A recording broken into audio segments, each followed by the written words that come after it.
Assalamu alaikum. Welcome to another decisive episode of Pakistan Zindabad, where war is fought not only at the borders, but in minds, on screens, and through words.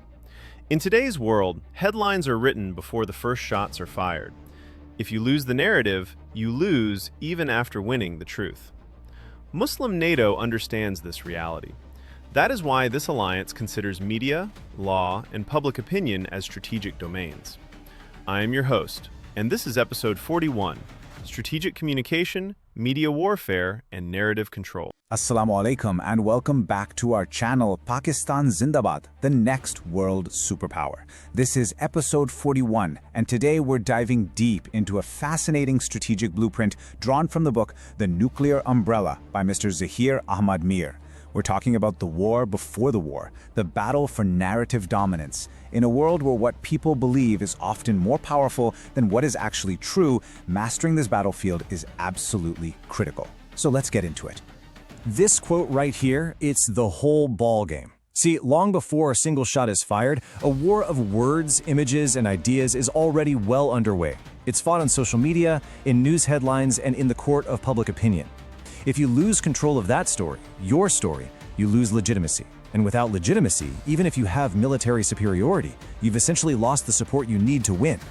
It's about setting the stage, and whoever controls the narrative controls the reality of the conflict for millions of people. All right, so here's our game plan for today. First, we're going to diagnose the problem, why the narrative war is so often lost. Then we'll explore the proposed solution, something called a strategic communications command. After that, we'll map out the modern battlegrounds, look at the playbook for a crisis, and wrap up with the absolute cornerstone of this whole thing, building lasting credibility. Okay, let's jump into section 1. We have to start by understanding the why. Why do so many states and organizations consistently get outmaneuvered in the information space? According to the source, this isn't about one or two bad press days. No, it's a chronic, deep-seated problem. It's a systemic failure, and you can't fix a problem until you properly diagnose it. So what are these chronic weaknesses? Well, they're all connected, like a domino effect of failure. It all starts with being reactive. You're always on the back foot, playing defense, responding to what someone else said instead of setting the tone yourself.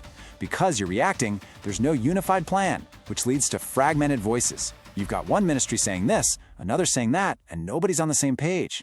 Then you often have spokespeople who aren't properly trained, so they come across as unbelievable, or worse, purely emotional. All of this is compounded by slow fact-checking. By the time you verified your information, the lie's already out there, and it's too late. The root of all this? A total absence of long-term planning. It's a vicious cycle. And this is the painful result of that cycle. It's a simple, brutal equation for the digital age. A lie, an accusation, a piece of misinformation, it can travel around the world in seconds. But the truth, bogged down by bureaucracy and all those weaknesses we just talked about, is still lacing up its boots. By the time your official statement or correction comes out, the public's mind is already made up. You're not telling your story anymore. You're just trying, and usually failing, to poke holes in the stories someone else already told about you. So that's the diagnosis, and it's a tough one. It paints a picture of being constantly outplayed. This brings us to the most important question of all. How do you break out of this loop? If the old reactive way is a guaranteed recipe for failure, what's the alternative? How do you flip the script from defense to offense? Well, the source material proposes something pretty radical, a complete structural overhaul. And this is the heart of the proposed solution, a Strategic Communications Command, or SCC. Now, I want you to get the idea of a simple press office out of your head. This is something entirely different. Think of it more like a military command center, but for information. Its entire purpose is to centralize, strategize, and project one single, powerful, unified voice to the world. Let's really break this down, because every word here matters. First, it's permanent. This isn't a committee you spin up when a crisis hits. It operates 24/7, 365 days a year, because the information war never stops. Second, it's professional. It's staffed by career experts, media strategists, psychologists, legal minds, linguists, not political appointees. Its mission is threefold: unified messaging, so you never have conflicting stories; rapid response, to seize the narrative in those critical first few hours; and multilingual outreach, to make sure your message is understood globally, not just at home. The end goal? Total information dominance. So we have this new command structure, but where exactly is it fighting? Because the modern battlefield for ideas isn't in one place. It's not just about getting a good segment on the evening news anymore. The war for the narrative is a multi-front conflict, and you have to be present and effective on every single front. Look at how comprehensive this is. Of course, you have traditional media, that's a given.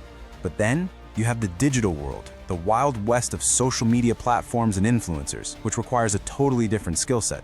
Then it gets really interesting. The legal narrative, fighting battles in international courts and shaping human rights discussions. The academic front, engaging with think tanks and universities that frame the policies world leaders read. And finally, cultural diplomacy. This is the long game, using movies, art, and cultural exchange to build a positive, enduring image. A true SEC has to operate and dominate in all 5 of these domains simultaneously. All right, this is where the rubber really meets the road. What does the SEC actually do when a crisis breaks? This is where we see the most dramatic shift in strategy. It's about moving from a defensive crouch to a confident, proactive stance. This is the operational playbook. Just look at the difference here. It's night and day. The old way meant delayed statements, creating a vacuum that your opponent would happily fill. The SEC doctrine, an immediate holding statement.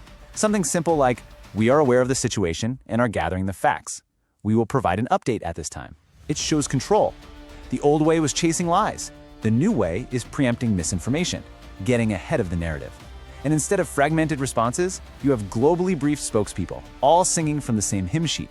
You move from an information black hole to a controlled, strategic release of verified evidence. You control the flow. And this quote is the core principle of that crisis doctrine. In the first few hours of a major event, silence isn't golden. It's not neutral. It is a complete and total surrender of the narrative. When you stay silent, you are handing your enemy a microphone and a global stage to define you, your actions, and the entire situation. The SEC operates on the belief that you must own the first hour of the news cycle. The first voice to speak with clarity and confidence has a massive advantage. Now we can talk about command centers and crisis doctrines all day long, but all of it, and I mean absolutely all of it, is built on one single foundation. Without it, the whole structure collapses. That foundation is credibility. You can have the slickest message in the world, but if people don't trust the person delivering it, it's just noise. So how do you get this credibility? Well, you don't just get it, you build it. It's a long-term investment. It means investing in highly trained spokespeople, both military and civilian, who are competent and trustworthy. It means proactively engaging with journalists, building relationships in peacetime so they trust you in a crisis. It demands a real public commitment to transparency and ethics. And crucially, it requires strict internal discipline so that what you say is always accurate. You have to earn that trust, day by day. And this is the razor's edge we all live on. Think of trust as the currency of narrative warfare. You can spend years making small, consistent deposits into your credibility account. But one lie, one major contradiction, one catastrophic mistake, and your entire account can be wiped out. Instantly. That's why being truthful isn't just a moral choice in this context. It's an absolute strategic necessity for long-term survival and success. And that really brings us to our final powerful takeaway. The ultimate goal of a system like the SSC isn't to create a better propaganda machine. It's to build a machine that can effectively and rapidly defend reality. It's about having the structure, the plan, and the credibility to make sure the truth gets heard first, gets heard clearly, and gets heard around the world. In this modern war of narratives, victory doesn't always go to the strongest army, but to the most credible voice. And the real question this leaves us with is who is willing to make the long, difficult investment required to become that voice?